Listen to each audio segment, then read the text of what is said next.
Alright guys, I got my second coffee. Can't even have a break because ABC has just released a video saying there's a massive increase. When I say massive, I'm talking about 14% increase in crimes in Victoria alone, which I've spoken about in my video.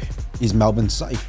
If you haven't seen it, make sure you click on the link above. But again guys, if you're living under a rock, if you're living in a different state, yeah, Melbourne has turned into a shit show. Let's watch the freaking video.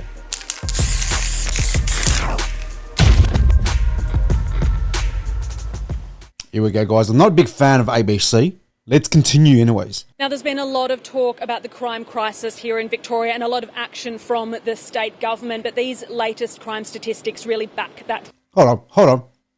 She said a lot of action from the government? Come on. ABC, a government-funded station, of course. Rhetoric up. In some cases, we've seen crime numbers, so incident offence numbers, breaking records, the highest they've been since records began 20 years ago. I'll run you through some of the headline figures. So the crime rate, so it's adjusted for population growth, that's up 14%. Family violence order breaches, that's up 17%. Thefts from cars, that's up 39%. We've heard that number plate thefts are among those thefts, and car thefts, so the stealing of the actual car itself, up 42%. We've also heard of a big rise in retail theft, and we've been hearing about this from some working in the retail sector for some time, but those figures are up 27%. Let's take a listen now to the police talking about that issue just a short time ago.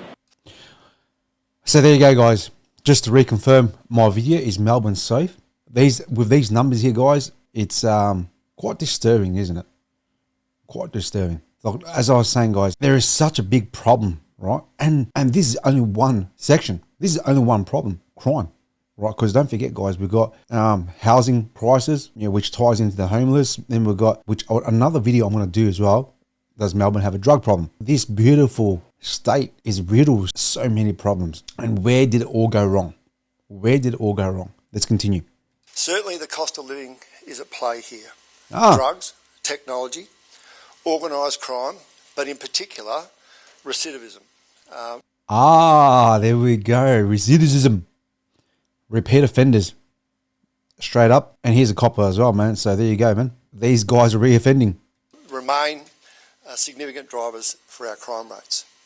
Our intelligence shows repeat offences are responsible for a significant proportion of all crime here in Victoria. That is bullshit. The Victorian government this year has introduced a machete ban, so that came into effect and is in effect now. There's an amnesty running at the moment, and police have revealed that they've seized 11,000 knives, or edged weapons they call them, since that process began.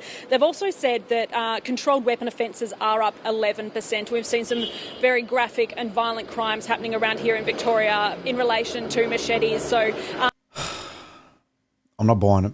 11,000 from who? Where they're coming from? Come on. There's machete bins at police stations around the state, and that's aimed at starting to stem the flow of those weapons. Now, police did tell us today that they've got a new target. They're aiming to reduce the number of serious and violent crimes by 5% before this time next year. So when they by 5%, that's not enough.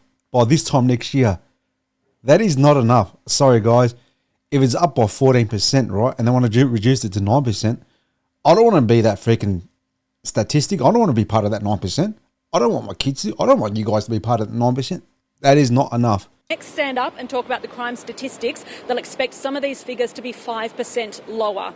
There is no doubt this will be a challenge, but we are confident that in the foreseeable future, the crime will reduce and our community remains and feels safe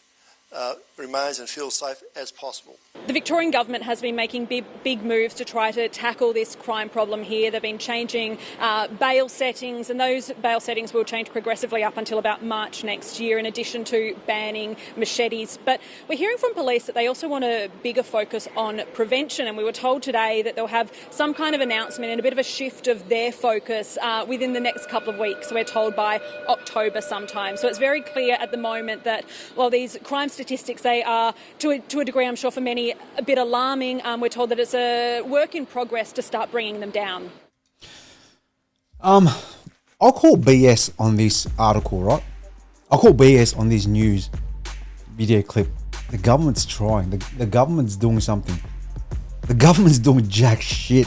I'm sorry to say, as I said before, guys, this is embarrassing. So the stats are saying that we are living at a very bad time, right? Where crime is up, retail, domestics, everything is up. And these bins so far, people found 11,000 weapons, 11,000 tools. Absurd. It's not going to do anything.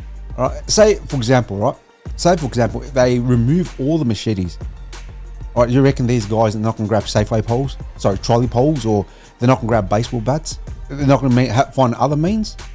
Yeah, hey guys, why don't we just make firearms illegal? Oh, sorry, it is illegal, and people are still shooting each other. You know, if people want to hurt someone, they will hurt someone. They were saying they're doing prevention. What are they doing? Explain to us what are they doing, man. So clearly, ABC is just a mouth puppet for the government. I feel like that whole news bit is saying, look, crime is up, but we're doing something about it. I think it's too little, too late. They wanted to get it under control, right? I mean, the police want to get it under control, but I feel like their hands are tied as well, because these bail laws and that stuff, what's that going to do? I believe the whole justice system needs to be overhauled. I understand these kids, they need to go in prison, and it's taxing on us, but what do? You know, because the cop said it himself, it's the repeat offenders that are causing the problem. So leave them locked up. Understand Victoria's broke, and you can't afford to freaking put him in prison, but by releasing them out to re-offend, the citizens are going to get hurt. It's quite alarming as well. People taxing number plates, cars are getting stolen. So that means that everyone's insurance and premiums are going to freaking skyrocket. And it's unfair. The community pays the price, and majority of people are living below the means.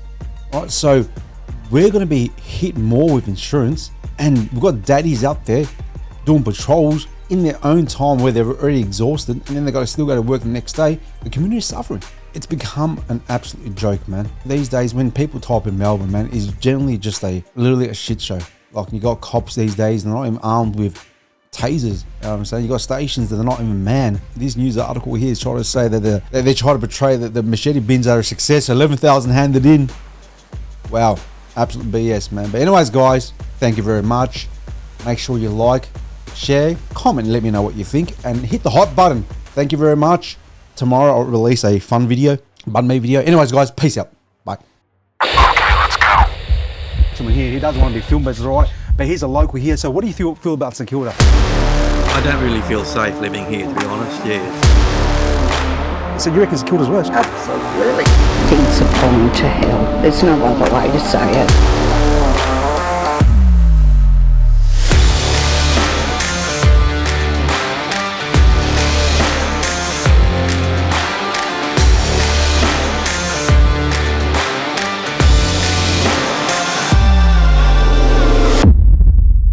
So would you say the majority of the girls here are hustling? How many questions are those?